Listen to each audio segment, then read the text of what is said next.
Quem é Julian Assange? Julian Assange, ele é um jornalista australiano, pai de 2 filhos, do Max e do Gabriel.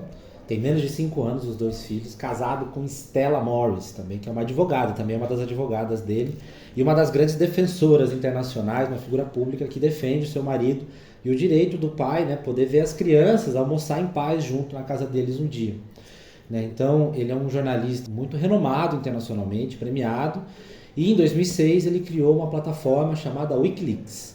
O Wikileaks é uma plataforma na internet onde eles conseguiam publicar dezenas de milhares, assim, muitos arquivos, fotos, vídeos, trocas de e-mail, daquelas coisas secretas entre os países, sabe? De cabos diplomáticos, de embaixador com ministro, mostrando a violação de direitos humanos, os crimes de guerra dos Estados Unidos e os países da OTAN, principalmente, né? A gente está falando França, Inglaterra, até coisa do Japão que está vazada ali, mostrando esse envolvimento direto desses países tão poderosos em crimes contra a humanidade na prática, porque é isso, é uma violação, documentos que mostram espionagem dos Estados Unidos, do bombardeio, assassinato de civis, de jornalistas, tudo aquilo que qualquer país do mundo quer esconder.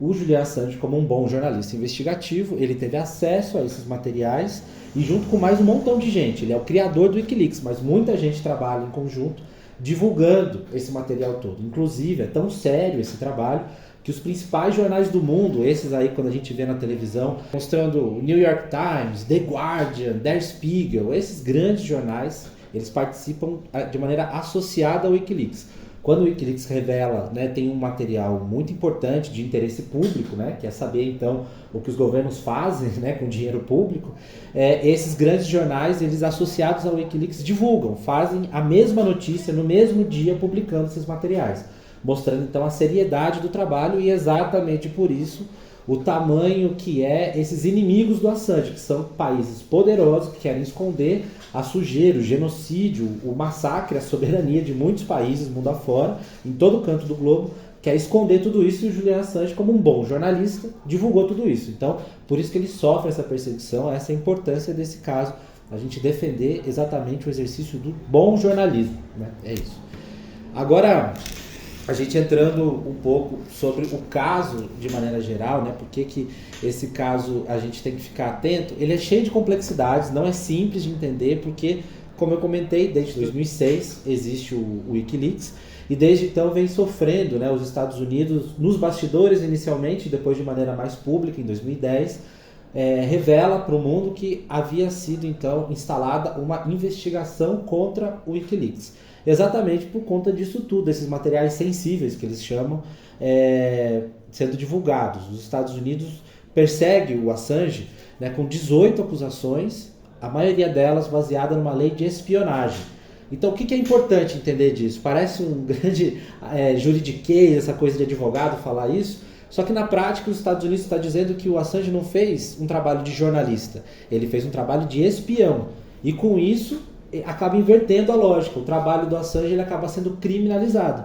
Se um jornalista que recebe uma informação de interesse público não pode divulgar essa informação, isso significa uma censura ao jornalismo, isso significa uma censura à liberdade de imprensa, à liberdade de expressão, né? Então é exatamente essa a gravidade do caso, porque se o Assange ele é condenado de vez nos Estados Unidos, mostra exatamente essa censura ao jornalismo. Não à toa, a Federação Internacional dos Jornalistas, que é a principal federação que junta todos os sindicatos de jornalistas no mundo inteiro, representa mais de 400 mil jornalistas no mundo, mais de uma centena de países. Essa federação fala que o caso do Assange ele é paradigmático para a liberdade de imprensa no mundo, porque se ele é condenado pela lei dos Estados Unidos, como os Estados Unidos quer condená-lo, e isso significa um gravíssimo precedente para a liberdade de imprensa em todo o mundo. Significa que todo jornalista pode ser considerado criminoso por ele ser jornalista. Esse é o problema do Assange. Então, não é só uma questão de um indivíduo, não é só pelo Assange, que só por isso só já valeria todo o trabalho de denúncia internacional, de defesa da liberdade imediata do Assange. Mas é todo precedente que fica para todo e qualquer jornalista. Essa é a gravidade do tema e é por isso que isso é uma prioridade política para muitos partidos, movimentos populares, governos que apoiam essa causa e estão junto nessa luta por denunciar essas violações de direitos humanos que implica o caso Assange e não deixar que o exercício do jornalismo seja criminalizado. O problema é esse. Se a gente deixa passar esse caso, é o jornalismo sendo criminalizado. E fazer jornalismo não é crime. Isso aqui tem que deixar bem claro que isso é uma pauta democrática, portanto, defender a liberdade de Julian Assange. Eu costumo dizer que tem 4 atos dessa história do Assange para a gente explicar hoje como que aconteceu. O primeiro é isso, 2006 é criado o Wikileaks. Em 2010, quando é divulgado um material que mostra diretamente helicópteros do Exército dos Estados Unidos assassinando jornalistas da Reuters e crianças, diretamente. Tem um vídeo disso sendo gravado. Em 2010, o nome desse vídeo chama Collateral Murder. Ele é divulgado pelo Wikileaks e causa um grande barulho na imprensa internacional. A partir daí, então, que os Estados Unidos abrem uma investigação formal contra o Wikileaks e a perseguição começa de maneira decisiva.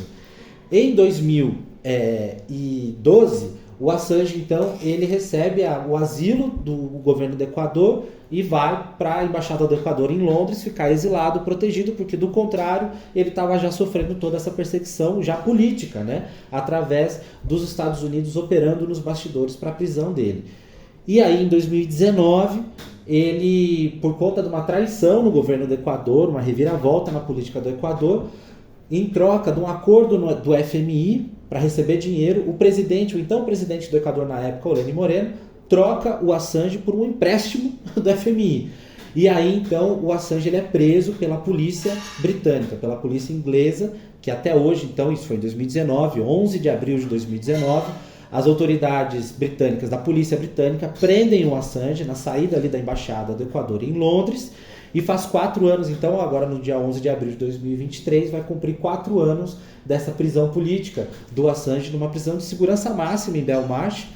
E aí o problema disso tudo, inclusive com as palavras aqui do Nils Melzer, que é o antigo relator especial sobre tortura da ONU, das Nações Unidas, que trabalha diretamente no Conselho de Direitos Humanos da ONU.